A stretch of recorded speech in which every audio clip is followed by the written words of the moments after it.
আল্লাহর নবী বলছে, আমার উম্মত জাহান্নামটা আমি যেমন দেখছি, যদি তোমাদেরকে বলতাম আর বুঝাইতাম তো তোমরা আর জীবনে কোনোদিন হাসতা না, জীবনে আর কোনোদিন স্ত্রীর সাথে রাত্র কাটাইতা, জীবনে কোনোদিন জনপদে থাকতা না, বরং জঙ্গলে আর পাহাড়ে গিয়ে আশ্রয় নিতা, আর 24 ঘন্টা শুধু কান্তা জাহান্নামের ভয়ে। আমি যেটা দেখছি, নবীজি বলছে, লাউ তা'লামুনা মা আ'লামু লা দাহিকতুম কালিলা ওয়া লা বাকাইতুম কাসীরা। আজ আপনারা, আল্লাহর নবী এটা পর্যন্ত হাদিসে বলছে, হাদিসের মধ্যে মিশকাতে এই কথা আছে, কোন মানুষের লাশ যখন লাশের খাটিয়ায় করে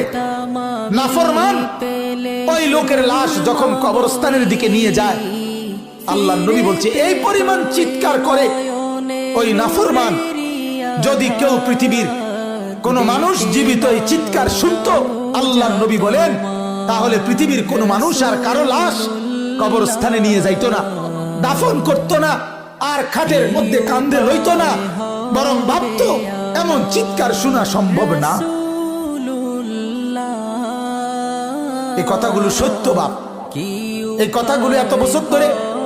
এত আলেম ওলামা